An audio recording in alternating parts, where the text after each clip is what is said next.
Hi, my name is Debbie, and I am obsessed with all things to do with ultrasound. I'm an empty nester who has spent the last 28 years scanning in all different kinds of situations: clinics, hospitals, point of service, emergency departments, private offices, echo, vascular, general, high-risk OB, and want to dive down deep into all things to do with technology, techniques, and transformation. It's time we take ultrasound to the next level.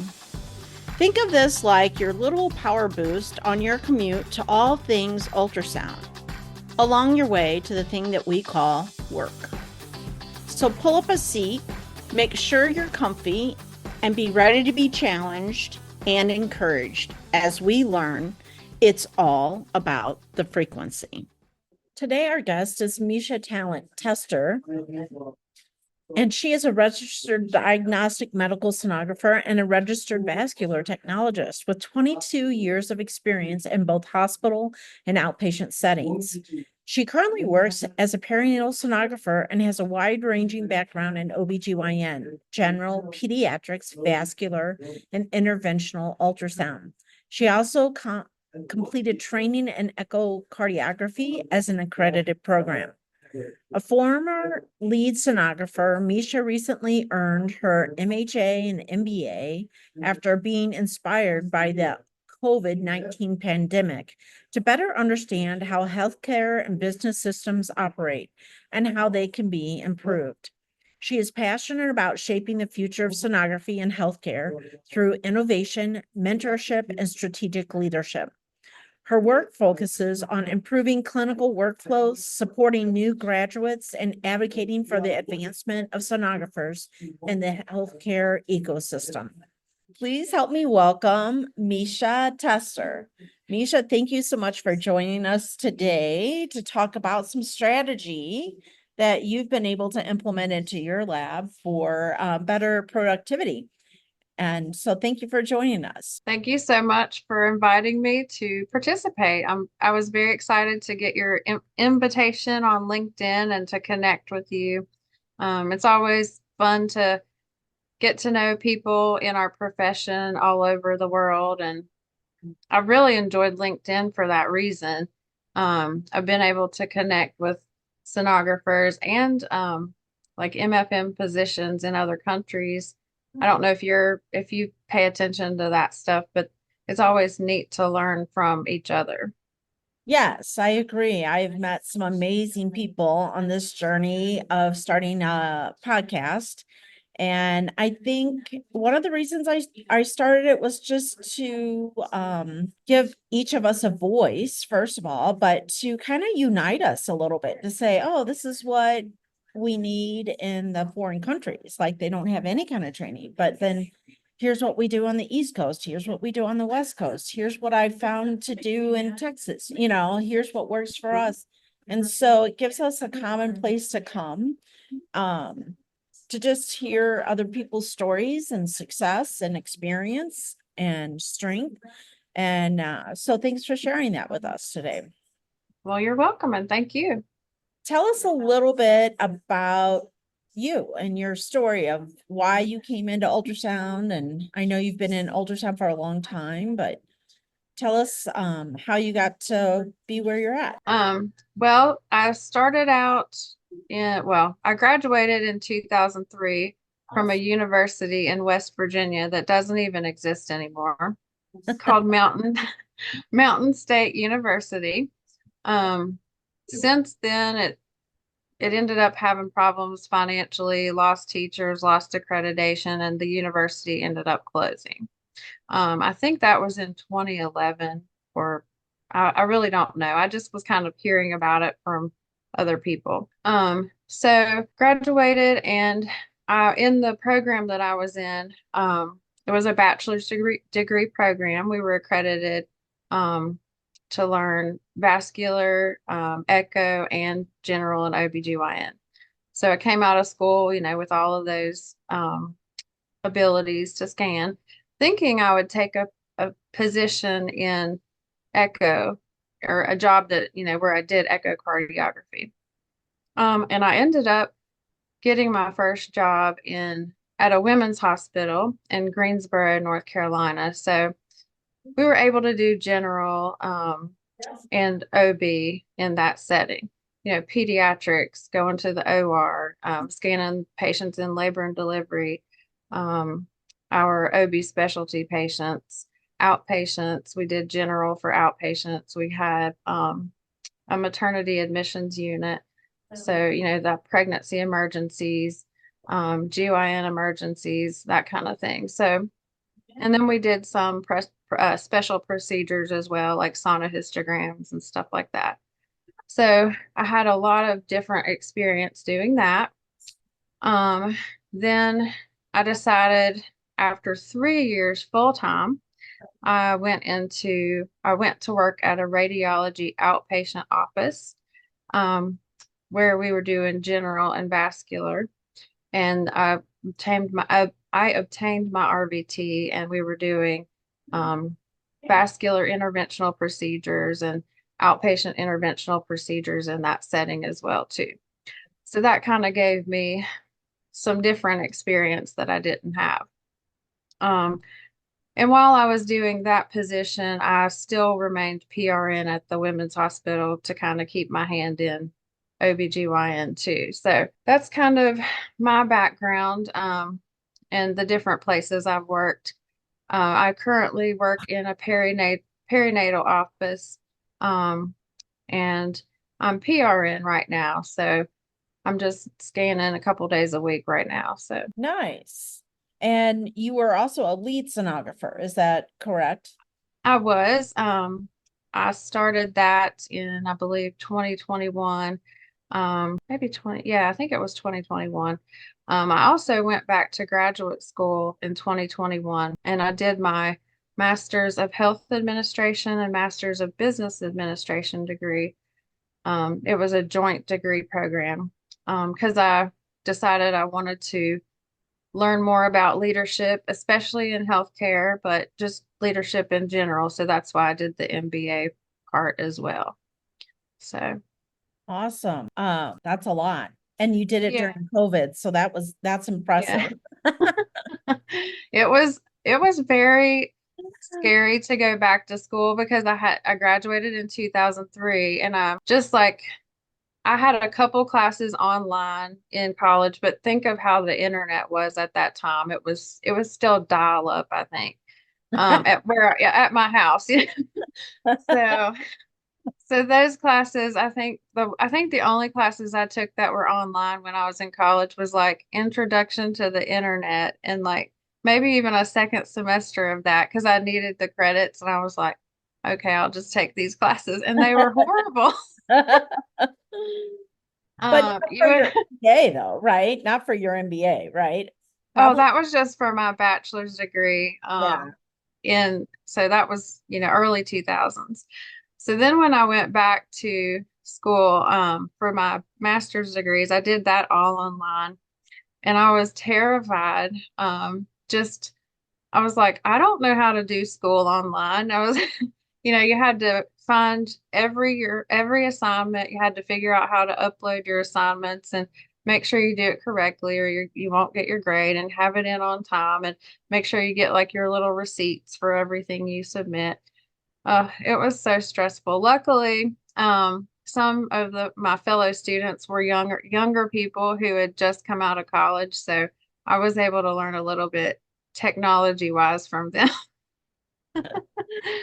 It always helps. I think my kids are really grateful they moved out just so they don't have to answer my technology questions anymore. And I've gotten Yeah. a little bit more savvy as I've done it. Yeah. It's, Yeah. I think once you do it and things get a little easier, you get a little bit more Mhm. confidence to say, oh, wait a minute, I figured that out. I can probably figure this out. So Yeah. it's off to you for going back. As you Yeah. get older, you think it's a little harder um to go back and learn new things, but we do it, it's Yeah. a doable thing. But I think you had said that you had learned that and going back, when you did go back to get your master's, that it really exposed some gaps that you learned about in healthcare. Can you talk about that? Yeah.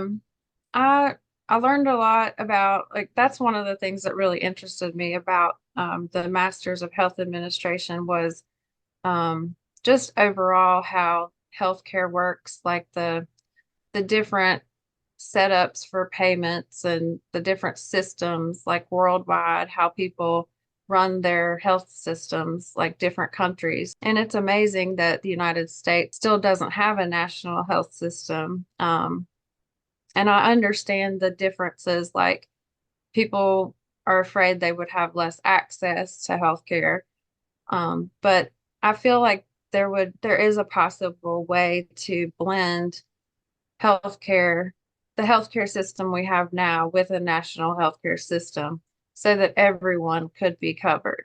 So I really enjoyed learning about that. And I think the United States was the only, progressive nation in the world that doesn't have a national health system and provide health care for everyone. So that was interesting to learn.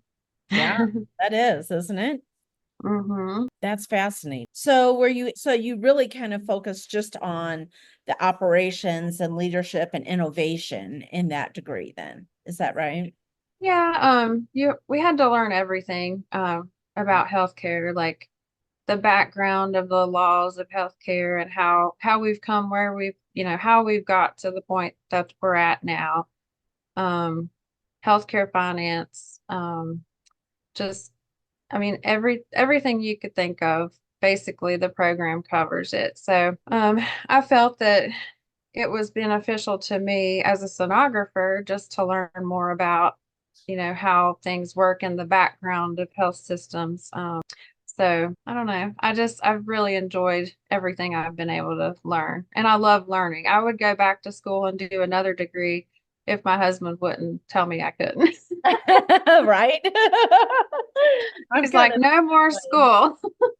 I'm kind of the same way a little bit. I've been considering a program and I was talking to one of my daughters and I said, "Well, I'm kind of thinking about da da da da." And she's like, "Are you kidding? You're thinking about more education?" I'm like, I don't think you can have too much of it, No, right? I don't either. There's I would probably always go to school if I could. After I graduated in 2024 with my master's, I ended up signing up for a certificate program for project management through Cornell. So I did that and finished that in March. So, oh, awesome. and I've my heard husband's things like, about "Are that. you?" Yeah. So he's like, "No more." So tell us, just through your schooling, I'm sure that you learned a lot about technology and workflow and the enhancements that you could possibly bring to the ultrasound department. So can you kind of share with us a little bit about that? So, a project that I took on as the lead sonographer was a quality assurance program. And it was something that my old assistant director had done with us previously years ago, but it had kind of fallen by the wayside. So I took what she had and then I kind of added to it and revamped it. Basically, I was trying to streamline the processes and identify areas for improvement. So I set up the program where we were logging like the times when patients checked in, and then we were seeing like the time span for every part of their visit in our office. So we could look at the times and say, where's their delay here? Um, the greatest delay most usually was the physicians. A patient could sit in the office in the room waiting for like 45 minutes. And we were like, this is crazy, they shouldn't be waiting this long. So, but we were also looking at like the sonographer's images, the sonographer's report, the physician's orders for any follow-up studies, where they put in according to our practice parameters and practice protocols. Um, so we were just kind of looking at everything. How does this patient's visit look from beginning to end in our office, from check-in to check-out. So that was great to get actual data we could use, to see, these are areas we need to improve, and then what can we do to work on it. Some of the things that our office has done to improve our timing is we ended up giving each sonographer their own room. And I know in an MFM office, that's not typical, at least in the ones I've, encountered. So it's usually, I think, more of a free for all. And that's what we had done before too. It was like, just grab the patient and go. And you don't know who's going to scan them when they are scheduled. You don't know who's going to see them as far as the physician. You don't know any of that. But our office ended up setting up a system where every sonographer had their own schedule for the day. And then we tried to space out the types of exams so they weren't the same thing back to back, to give you kind of a break of, you need that rest of not doing the same motions over and over. And also the timing of certain exams is going to take longer. So we were trying to kind of buffer with the shorter stuff between. So we have the schedulers would say it's a complex system because they have to schedule that way, but it has actually benefited our patient workflow, and it helps our physicians be able to get in with the patients quicker too. So it's actually worked out pretty well. Awesome. What about, you had mentioned a mentorship or training advocacy kind of a program as well that you worked on as for your department. Can you talk to that a little bit? Basically, I wrote up our like hiring and training protocols for our office for sonographers, and we we're supposed to be giving them 3 months scanning with, alongside other people, having a person guiding them and watching them, making sure they're, kind of going behind them and just watching everything they do. And that's a new graduate, not just a new hire who's had experience. But the main thing, like, we've had to resort to hiring new grads in the MFM office because of the shortage of sonographers. That's not the best thing to do. I mean, new grads aren't really prepared for that, but I feel like we've had some great hires, and, we've had some sonographers really grow over the last few years, with our training and development. So just basically not throwing people to the wolves as soon as they graduate. And I think in America, well, probably worldwide, um, that's what's being done to new grad. They're getting hired and just sent off to scan alone with no one monitoring them and ensuring that what they're doing is proper or safe or follows any kind of standards. So Yeah, and I think especially in maternal fetal medicine, when there's not really an organized training, right? Like, it's okay, go in and scan, and then if they find something, they don't know what to do about it, or right. or what does it mean, or what do I need to look for next? And so I'm hoping to roll out my training soon, within the next month or two, and for some kind of just high risk maternal fetal medicine, so that people have an idea of what's this office, how does it run, and how do I use different resources to help me, but then also what you're exposed to, all the different pathology and anatomy and different things that you're exposed to, Yeah. what to do with it. So I'm looking forward to rolling that out as well, because I think if we know about it ahead of time, or if there's some kind of training ahead of time, that just gives us a little bit more of an edge up, right? Yeah, definitely. Yeah. I think there may be a lack too of awareness of the emotions involved, especially in maternal fetal medicine, but you still have sad cases in general where you find cancer or echoes where you're having severely heart disease, congenital, those kinds of things. So I guess you can see that in any form of sonography, but I don't know that schools are preparing students for the things like emotional things they're going to have to encounter either. Yeah, I think just I'm kind of glad you brought that up because just in general, like in healthcare, we have to understand that we're going into an environment of dis-ease, right? Like Mhm. our patients we're working with aren't coming to us because they're feeling good, right? Right. And so that frequency and that energy that we surround ourselves with all the time, Hmm. every day, and can be sometimes toxic, right? Like Yeah, definitely. to really put in a lot of real safeguards for us for good self-care and Hmm. good time off and um, knowing how to navigate that, right? Like we're going from life to life to death sometimes, from room to Yeah. room to room to room, right? And that can take its toll, especially after, 22 years like you do, or over Yeah. 20 for me as well. And you don't want to create this hard heart or this unempathetic way, but yeah, it's definitely an issue that I don't know that we've ever, as a medical field, really addressed. Correct. I agree with that. I do feel like you have to be able to separate yourself. Like you have to put yourself in their shoes and say, how would I feel so that you are empathetic with them. But at the same time, you can't take it on as your own issue or you're going to be horribly depressed all the time because we see so many Right. terrible things. Right. And that's a just like with dealing with reproductive right, that's something like you have to understand that person has their rights. They can do Right. like you have your own rights. So I've worked with some people who were adamant against reproductive rights, and that's their decision.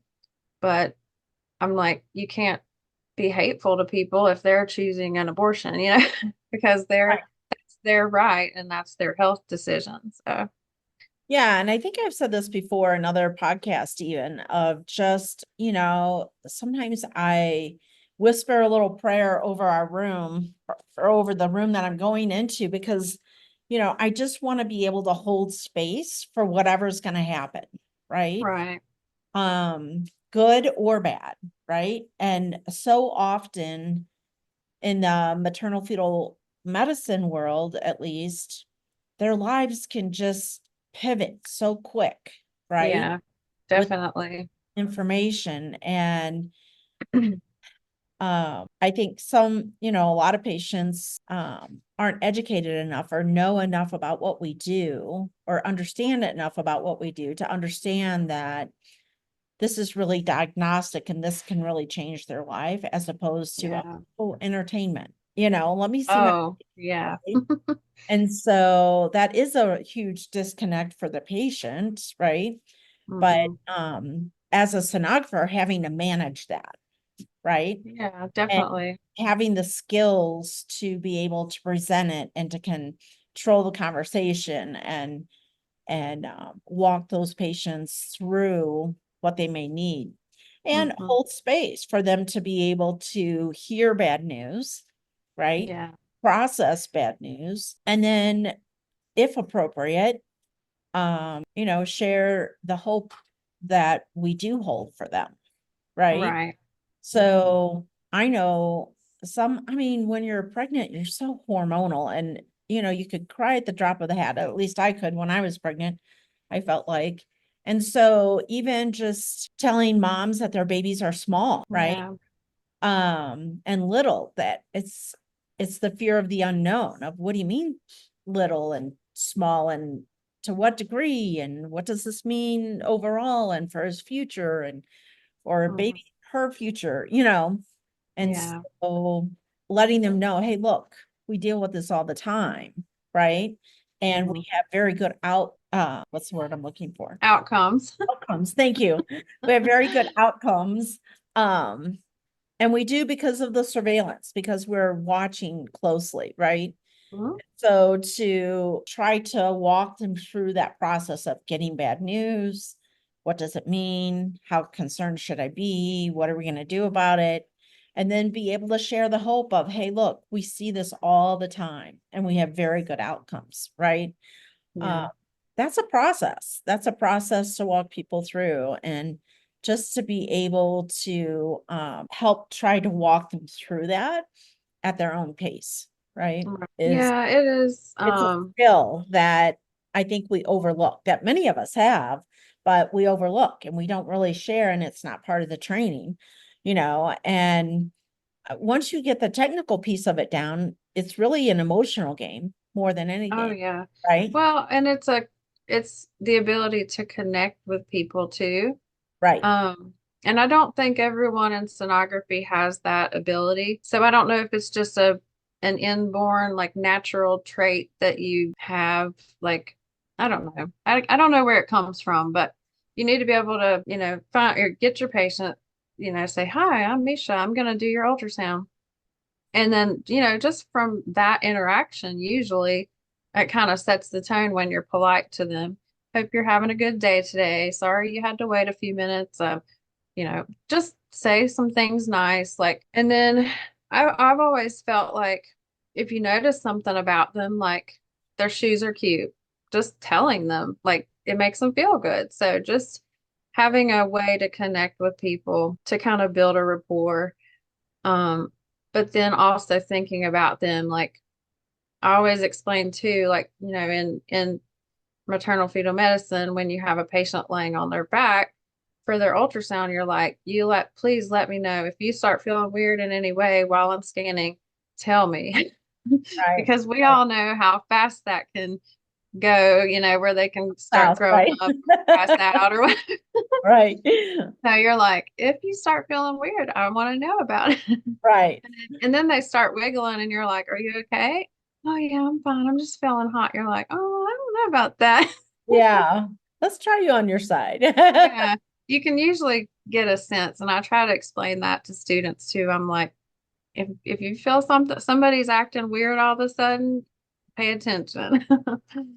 So Yeah, so tell us about the technology and workflow enhancements. So it's you said you've been able to help upgrade ultrasound equipment, and what does that look like, and even possibly the reporting system. Can you speak to that for? okay. So our office currently has Samsung Hera 10, which are very nice, but I know it's yesterday's news now that I think it's the Hera 20 is the new one.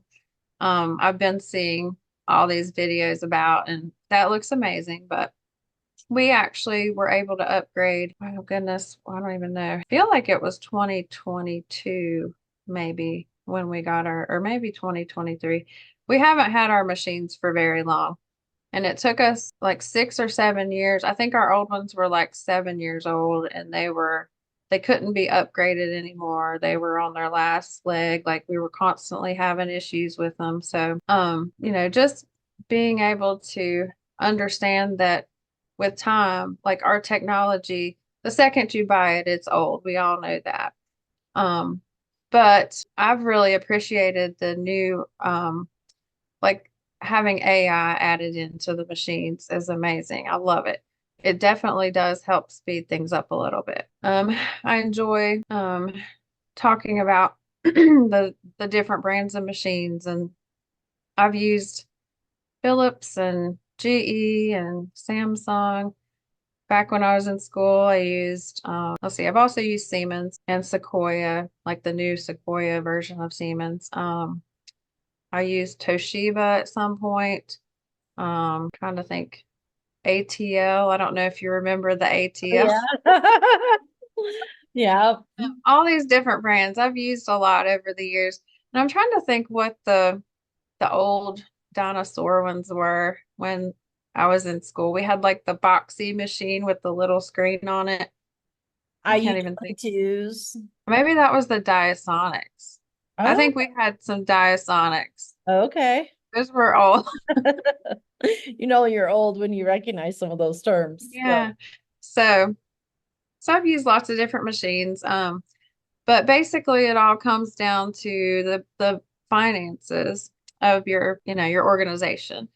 So luckily our old assistant director, she tried and tried and tried and tried. She kept on submitting everything possible that she wanted to let the leadership know every time we had issues and it was interrupting our patient volumes and our workflow and all of that. So she was excellent at keeping them informed, and we were finally able to upgrade um, and bring in the new equipment, and it's been wonderful. Although I have noticed they're slowing down a bit. The machines are getting a little slow or finicky or something. So that just tells you they're a couple years old now.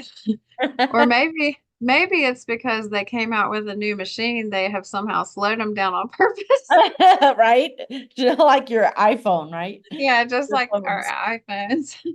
Yeah, I So, think it's interesting. I am a traveler right now, and so I have traveled a lot of different places, and some places are getting new equipment. And I think it's interesting because whatever they get, if they purchase the equipment, they'll have that for 10 years, you know. But the way wow. technology moves, it's outdated in 3 to 5 years. Oh, definitely. Yeah. So I Maybe leasing would be an option. I always am an advocate for leasing just because Mhm. through leasing they would be responsible for upgrading their equipment, right? Or that would be in the Yeah. contract.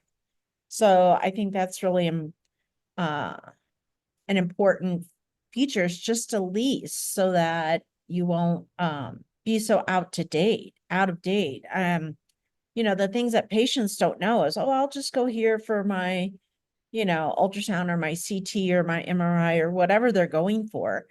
And they don't even think twice to wonder about the quality of their equipment. I remember when open MRI scanners came out and radiologists Yeah. would have a fit. They hated those, right? Because the quality was so bad, right? But patients loved them because it kept them from being so claustrophobic, right? Hmm. But the quality was, Right. decades apart, right? And so So, I think that's um, interesting that, uh, I I have come to understand that hospitals can use equipment for 10 years. But if oh the yeah, equipment is older than 10 years in ultrasound, then insurance won't pay for it, right? that's good to know. So, Yeah, that's a catch 22 when you're purchasing equipment, right? Versus that's leasing definitely. equipment. And, you mentioned Samsung. I was at a location and they had just bought this new little Samsung and I was a little hesitant, but as a traveler, you just jump in and try to learn and do what you can. And that little machine was a powerhouse. Like Hmm. that really put out some really good stuff. Yeah. And Hmm. so if we're not open minded enough to think, oh, well, let's try something that we haven't tried before, right? Like Yeah. I was in a location one time where they're like, oh, we'll go with Philips. We're just going to get all new Philips. And I'm like, so you're not going to even look at GE or Yeah. Samsung or anyone else? Oh no, we've had Philips and this was at a general Hmm. ultrasound place that did vascular and stuff. Oh no, we know the sales guy and everything's good and that and the other. And I'm like, wow, Yeah. that's interesting that you're purchasing based on you like the sales guy versus what the technology can really do for you or not do. Like Yeah, definitely. uh Um, we would always we actually would bring in multiple vendors and have them bring in their machines and test them out. You walk in one room and scan somebody, and then you walk in the next room and scan somebody, the same person on a different machine just to get a feel. And I think at one point we had GE, Philips, and Samsung like side by side testing. And it made them like the salespeople, they had to be on their A game. And that was part of the reason we went with who we went with was the apps people need to be top game. Or if they can't show you what the machine's capable of and if their personality even isn't, you know, vibing with the team that's looking at the machine, and the salespeople need to have good personalities. I mean, and they can't be, I know sometimes you run into a salesperson and they're kind of arrogant and you're like, I don't want to use that person. So I just think like they're like, oh, they're going to buy our machine anyways because we have the best. That's not the way things go. Like you have Right, to really show what it can do. right. So, mhm. Yeah. So tell us a little bit about your reporting system. You chose AS, which is a really good reporting system for high risk OB. But another system is Viewpoint through GE.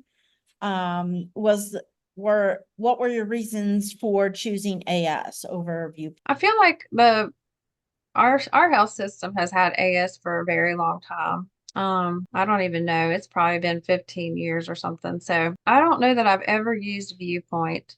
I do like AS, but our perinatologists are trying to get our organization to upgrade our AS, which apparently has to be done soon anyways. But they want some extra bells and whistles that we don't currently have. And they've had it I know they've been dealing with this for a couple of years now and can't get the approval through the finances. And mainly the main reason is because our health system was in the process of being acquired. It has been acquired. I feel like it must have been late last year. I can't remember the exact timing. But after the acquisition, now it's like, oh, well, we still can't do that yet because we don't know how things are gonna fall, like where the chips are gonna fall, you know. So they're still just putting it off, but apparently I think the version that we have is running out of time, so they're gonna have to upgrade to or pretty soon. But I'd love to look at Viewpoint and like see how that works because I have never used it. It's interesting as a traveler, a lot of people use Viewpoint and it appears like the Midwest, Northwest, or North, I'm sorry, East. Hmm. AS is a little bit more common, but Okay. you know what? Everybody has the same system but uses it differently, right? Oh, definitely. So you're like, well, have you worked with Viewpoint? Yes, I have, but I have not worked on your Viewpoint. And Correct. Yeah. so there's a lot of some physicians who have put a lot of work into quick phrases and quick drop downs and Hmm. done all that really hard work.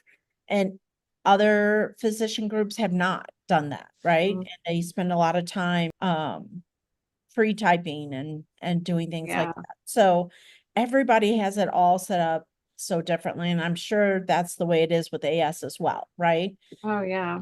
Um, just because you have that system doesn't mean you know how to use it because it can be just used so many different ways, right? Yeah. So, tell me about reducing referral order errors because I think that is a common problem across um many Even in departments, radiology, I'm right? sure. Oh yeah, across all departments, right? Of Yeah. just getting the right order and you know and that type of thing. So, maternal fetal medicine is a specialty, right? Hmm. And there's a lot of different things to order for different reasons. And so how have you learned to refine that for your department? So I ended up taking or, making up this huge list of everything that would make a patient an OB detail or high risk exam. Um, and then I contacted several of our like upper leaders and was like, can you please make sure this gets sent out to anybody that needs it?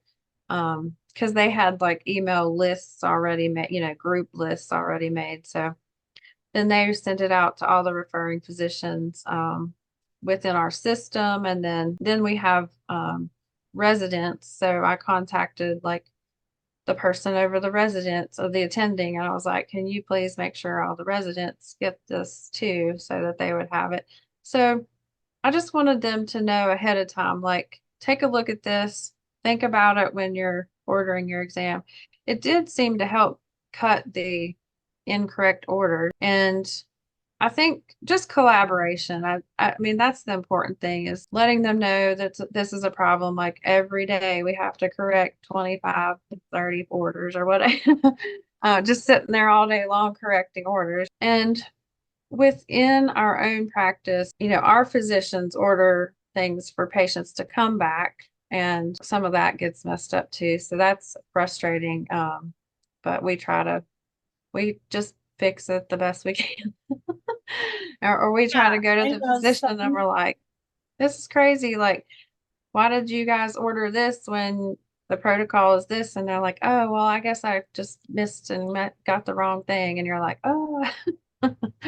So, Yeah, and I know a lot of people have those sheets and they get sent into a shared drive, and a nurse reviews them with a physician, or other departments have like a 10-minute meeting where they review it with a nurse, and ultrasound tech, and possibly a doctor, on the same mhm, call, reviewing it. And so when it's reviewed, everybody gets to put in a say of how much time or anything like that right. that is needed. So yeah, that's always a challenge, right? It is. In It every really is. department, of how do we schedule correctly with the right amount of time, and that Hmm. kind of thing. So Well, and even working in like an ER setting, you get crazy orders and you're like, I would just message the PA or the physician and be like, what exactly are you looking for? This is what you should order. Or are right, you okay if I change the order? That kind of thing. right, And most of the time they were like, sure, just do what you need to do to answer the question. And I'm like, okay, then. right. So, Exactly. Yeah, yeah, that's always I think a challenge. And like you said, just good communication, and contacting the person. What are you really needing? What are you really looking for? I think mhm. is really going to be your best way, or a collaboration of multiple disciplines, right? Yeah, So tell us definitely. about just looking ahead, and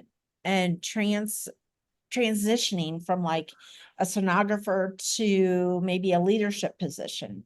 I think this is another hot topic of mine that I don't think that we talk about enough, because so many places that I've gone, in my experience, they're like, oh, she's technically really good, so we're going to make her the supervisor, right? And Mhm. those are two extremely different skill sets, right? To Mhm. be technically good does not make you a good manager, right? That's true. Yeah. And so tell me a little bit about that transition to leadership. Well, I I feel like during my time as the lead sonographer, I trusted my team and they trusted me. So I know it's just like your ability to communicate with them and to know for them to know that you have their back, and then vice versa, if I asked them to do something, they would do it. And it was just, I don't know, that my team really made it a good, a good time for me. Which shows So that you really worked on having good relationships with your team. yeah, and Like, showing them that I respected them as people, connecting with them, talking to them about, their family or their hobbies or whatever, personal things about them, learning about them as a person and showing that I valued them as a person. I know I've had positions in my life where I felt like the only thing that mattered about me was my work. And that made me feel kind of bad. So I would be like, oh, so you don't really care about me as a person. So I try to demonstrate that towards anyone, that I work with. Even not, even if I'm not their leader, I try to show people that I care about them, and just show a personal interest in them. So if someone would text me that they were sick, I would be like, I'm so sorry you're feeling bad. I mean, just things like the way you react to them, like yeah, I could be like huffing and puffing and rolling my eyes and, you know, saying, oh, what are we going to do now? Freaking out. But I tried not to do that. I would always show an interest, like, I'm so sorry that that's happening to you, and don't worry about us. We're going to be fine. We'll figure it out, that kind of thing. I just think that's the way to be a leader, is to show that you care about them as a person, and then also to be honest. I think just having integrity, doing the things that or demonstrating the things that you want them to do. So if I tell them to do something, I'm not doing the opposite, or, if that makes sense. Yeah. Yeah. Like, oh, we want you to show up on time, but I'm just going to roll in when I want. I Right. didn't do that. Right. So I just think being a person of integrity and then connecting with people are probably the best ways to be a leader. I think being knowledgeable and learning and being skilled at your craft helps too, but definitely leading people is a whole nother thing. Like, you can be a good sonographer and suck with people skills. Right. Right. So, It's a different skill set, right? It's mm, just a way different skill set, I think. And yeah, yeah, so I think it's interesting. I've So had I've had times in my career too. Like, I know once, my grandmother died, and I guess I don't know if it was before text, if I called or whatever.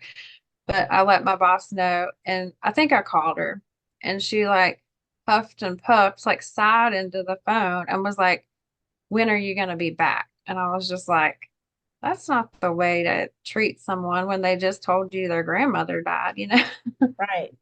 So just things like that. Like, Mm. uh, Yeah, I think it's a tough it's good to have good boundaries as a leader as well, I think.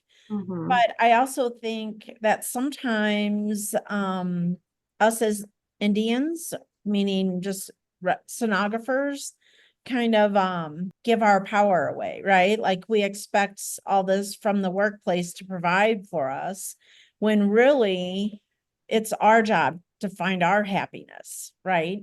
Yeah. And not the job of our workplace to fill all our needs, right? Oh, So definitely. yeah, if you're not happy at home, a lot of people bring that to work, right? And so then that's our job to find our happiness at home or somewhere else so that we don't bring it to work, right? As much Yeah. as possible. Yeah, that's Yeah. true. So what advice would you give to new sonographers as we get to our final thoughts and takeaways? What would you give? It's kind of interesting because we've had our students graduating recently, and actually one of them just asked last week on her last day. She was like, what would you guys get, or what advice would you give me? So I thought that was nice that she actually cared to ask. So I think one thing I've noticed with some of the newer sonographers, well, okay, is that they're coming out and they're not, from what I've seen, it seems like people aren't thinking outside of the box. Say your bed broke, or just something in your room or whatever you're used to isn't functioning correctly. You have to have workaround. And if you need to do a pelvic ultrasound, and you have your bed normally has stirrups or whatever, if that's not working, you're going to have to lift their pelvis up so you can actually do the pelvic ultrasound. So you just have to think different things, like think, how can I get this done? If you have a patient who is like an outpatient and they're coming in a wheelchair, and depending on the type of the exam, like, if they could stay in their wheelchair and you do the exam, then do it. So even just moving your equipment around in the room if you need to. If you have a patient come in on a stretcher, like, um, say an ambulance stretcher, do you really have to get them off of that stretcher to do the exam? No, you don't. You could just pull, if you have enough space, you could pull your machine out and leave them on the stretcher. So just different. different types of things like that. I think newer sonographers, maybe it's just their training. Maybe we're like spoiling them too much. We've got nice equipment, we've got nice, electronics, everything's super fancy. I think nowadays people don't understand like how to properly change the settings on the machine. If what you have, the basics aren't working, you can turn off the harmonics, you can lower the dynamic range. Like you can, there's many different things you can try. So my biggest set of advice for new sonographers is be willing to think outside of the box, because your standard settings and your standard workflow doesn't always work. Sorry, I'm getting a lot of background noise here. That's okay. The second piece of advice would be, try, like, don't come out of school thinking that you know it all, because you definitely don't. And it's going to take you a long time to figure out what you're doing. So passing the sonography registries does not make you an expert. Actually scanning the patients, using your hand to find the pathology and creating the images, like that's what makes you a good sonographer, is understanding the information, but also understanding the images and how to put it all together clinically. So yeah, I think what you had mentioned earlier was ask a lot of questions, find a mentor, be proud of what you're doing, and advocate for the profession. yeah. I think those are really important things to always revisit, regardless of where you're at in the profession. What's the next level? What's the next thing I could do to enhance this? Mm-hmm. And I think we're all in different stages as women, right? Like we might come into the profession single, and then we get married, and then we have babies, and then maybe some of us get divorced, who knows, or some of us have more babies, right? And so we're at different stages in our life, and then some of us are empty nesters, and some of us are closer to retirement, and so it's a good mix for us. But it's always good, regardless of what stage of life you're in, to continue to ask questions, get curious. If you get into a place where you're stuck and you're kind of burnt out, maybe take a break and rest, and make sure you're using your vacation, but find a mentor. I think so much of our profession really depends on mentors. And I agree. I think that's probably the biggest one I would advocate for, is having a mentor. Well, thank you so much for sharing your expertise and your time and your heart with us. We certainly appreciate it. Thank you so much for having me. Thank you for tuning in to It's All About the Frequency podcast. I hope you enjoyed today's episode. Share it with a friend, and remember to keep your frequency high.